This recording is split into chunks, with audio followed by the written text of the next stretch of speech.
Hello NBA fans and welcome back to another episode here on the NBA The Week That Was. Now you must have clicked this video looking at that title and saying, what is this guy on? How are the Los Angeles Lakers, a team with Russell Westbrook, Anthony Davis, and LeBron James, not going to make it past the second round in the Western Conference playoffs? This thought came to my mind. I was talking to my friend a couple of days ago. We got into a pretty good debate about it, and I genuinely think that's not going to happen. They're not going to make it past the second round. It's quite a bold take, probably my boldest take that I'll make this year, but yes, I don't think the Los Angeles Lakers make it past the second round in the Western Conference playoffs.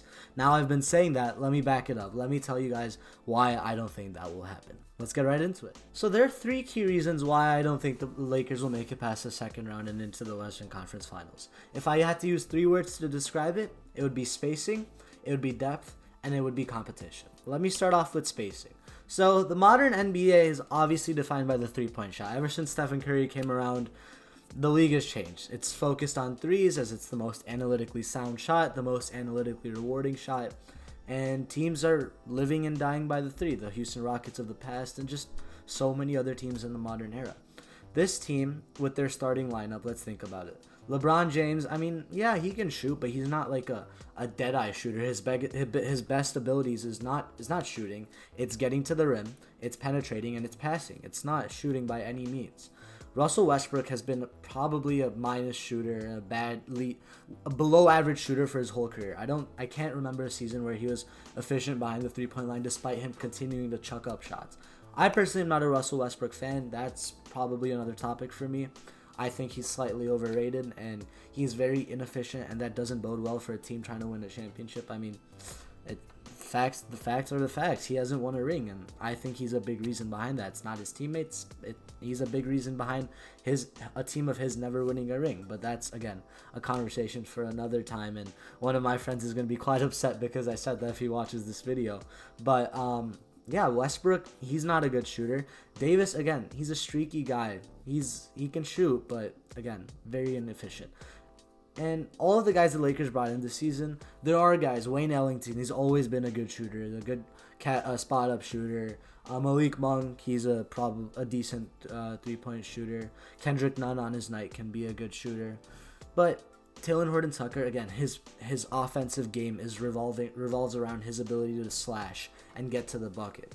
None of these guys are the players you want alongside LeBron James. LeBron James has always had a premier shooter on his team. With the Lakers, it used to be Danny Green when they won that ring. Caldwell Pope was a great shooter. Ray Allen was a key reason why that he won a ring in Miami. Other guys have just been three-point marksmen, and they don't have that in Los Angeles this year, and spacing is going to be such a big issue. Westbrook, he wants to drive. LeBron, he wants to drive. Davis, he wants to post up. He wants his back to the basket. It's just going to create a logjam around the rim, and it's going to prevent them from having an efficient offense. I don't know what Frank Vogel's going to do, to be honest, because in the closing lineup, you would want your three best players on the floor, right? You would want LeBron James, Anthony Davis, and Russell Westbrook. So if Westbrook gets the ball, are you just going to have LeBron and Anthony Davis sit on the wings? That's not using them to the best of their abilities at all. That's just wasting their talent. Davis is not a good spot-up shooter. Westbrook's not a good shooter in general.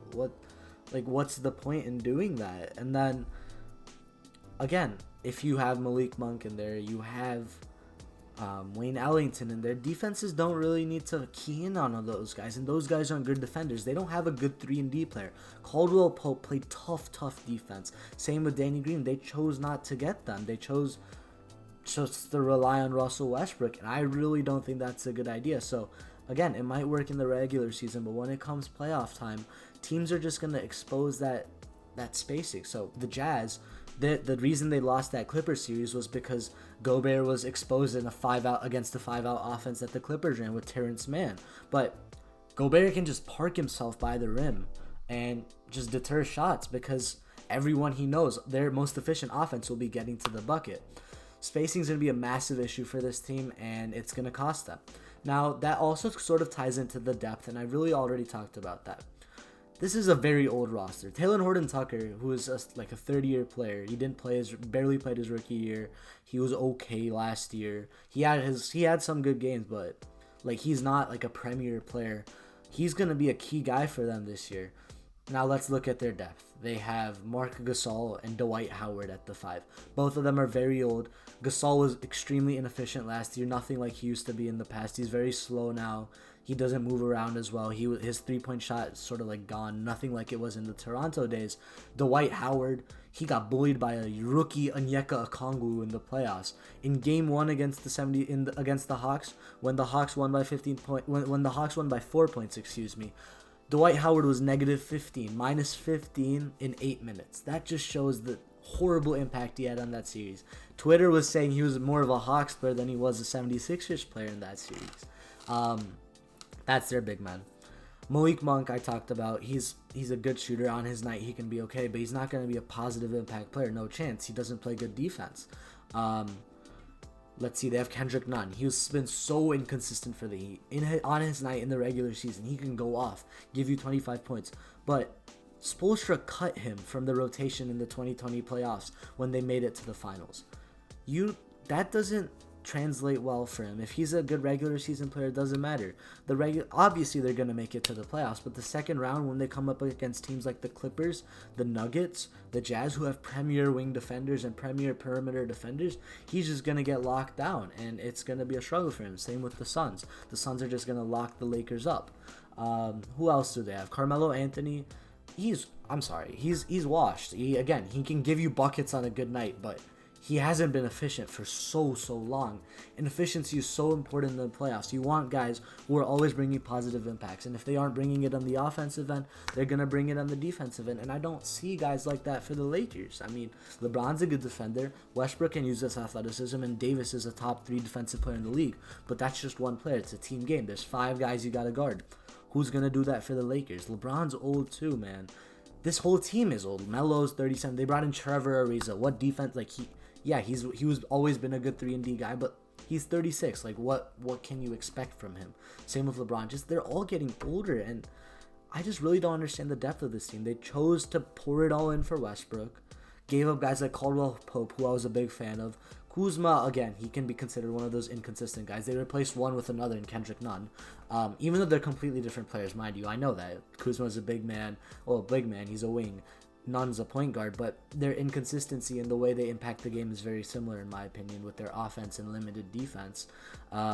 They lost Caruso, who was probably one of their best on-ball defenders, an energy guy, always making the right play. They don't have a guy like Caruso. There are a few guys like Caruso in the league. They just let him walk.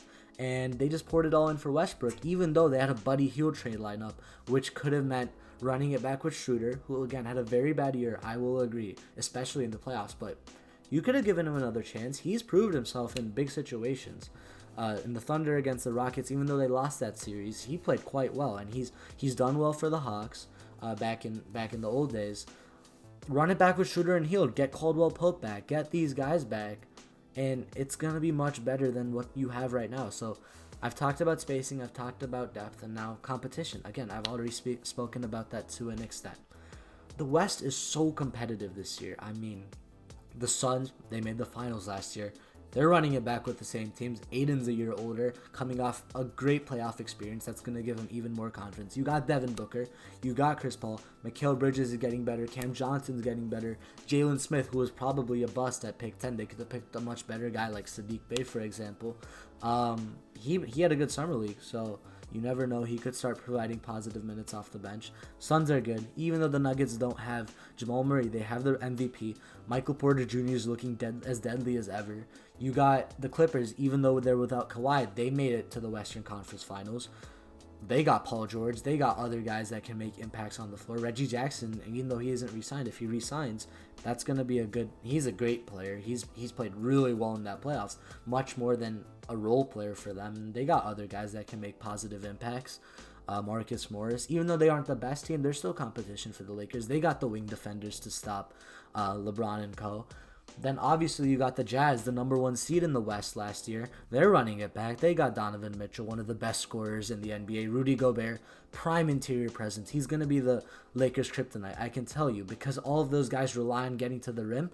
Gobert's the best shot blocker I've seen in a while. And my apologies, that video cut out. There was some storage issue on my laptop. But as I was saying, Gobert is probably one of the best shot blockers in the modern era. And people just don't even want to drive in because he's just standing there. So the Jazz is going to be the kryptonite for the Lakers. That's another statement I'll be making.